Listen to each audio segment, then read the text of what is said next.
bonjour à tous et à tous les amis, c'est Auribric et aujourd'hui on se retrouve pour une nouvelle petite vidéo, donc review du 75 435, voilà, donc le MTT, donc le vaisseau droïde qui est sorti récemment, hein, avec la dernière vague de sortie Lego Star Wars.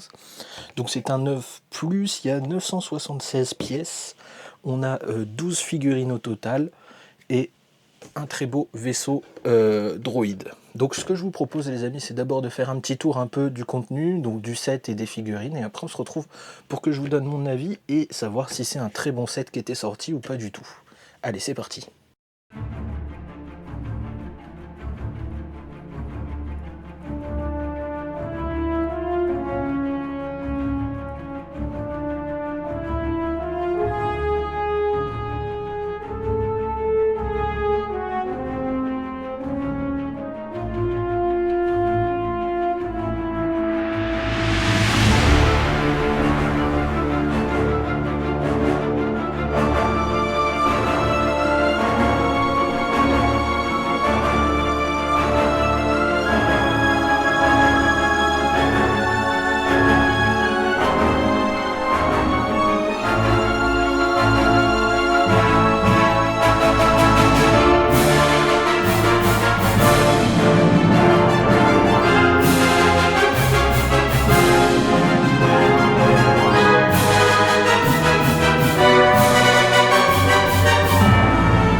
Alors les amis, que dire sur ce petit set?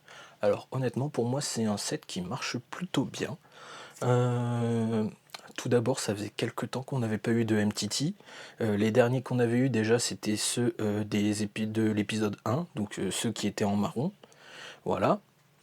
Ensuite ça faisait aussi très longtemps qu'on n'avait pas eu de vaisseau séparatiste voilà, en Lego. Le dernier qu'on avait eu c'était celui... je crois que c'était le cadeau pour achat de 2024 du May the Force, donc le petit transporteur droïde, mais en vaisseau qui est sorti officiellement. Ça faisait un petit bout de temps quand même qu'on n'avait pas eu de vaisseau séparatiste. Voilà.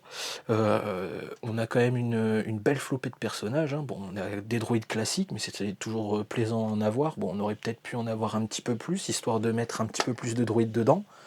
Voilà. D'ailleurs, c'est l'un des petits inconvénients, mais j'y reviendrai après. Sinon, pour continuer sur les points positifs, comme je disais, la couleur du MTT. On a enfin un MTT aux couleurs de The Clone Wars. Donc pour les gens qui veulent faire des mocks ou des trucs comme ça va être superbe. Parce que comme je disais, les anciens MTT, c'était des MTT marrons, issus des films tout simplement, notamment de l'épisode 1, voilà, sur Naboo. Donc voilà, ça faisait plaisir. Au niveau de la taille, je trouve que la taille reste quand même correcte. Et puis voilà, on a honnêtement beaucoup de points quand même positifs. Les petits points négatifs, ben bon, on va dire le manque de place quand même, parce que 6 droïdes dans un transporteur de droïdes, c'est dommage. On aurait aimé en avoir un petit peu plus pour en transporter un peu plus, voilà. Mais sinon, voilà, après, j'ai un très gros point négatif sur l'ensemble, c'est le prix évidemment les amis. Et c'est ce qui je pense va conclure cette vidéo. Et c'est pour ça que je la fais que maintenant entre guillemets, c'est que ça fait maintenant quelques temps que ce set il est sorti, et notamment il y a bientôt le Black Friday qui arrive les amis, et aussi bientôt Noël, les fêtes de fin d'année, donc vous allez pouvoir retrouver je pense ce MTT à un prix plutôt plus que correct, contrairement à ce que propose Lego, puisque je rappelle il est à 149,99 €, donc 150 €, il me semble, et je vous encourage très fortement à trouver ce MTT moins cher que ça. Je pense que vous pouvez le trouver au moins à 120 € facilement. Donc si vous arrivez à le trouver déjà à 120 €, c'est plutôt gagné. Si vous le trouvez encore moins cher, tant mieux.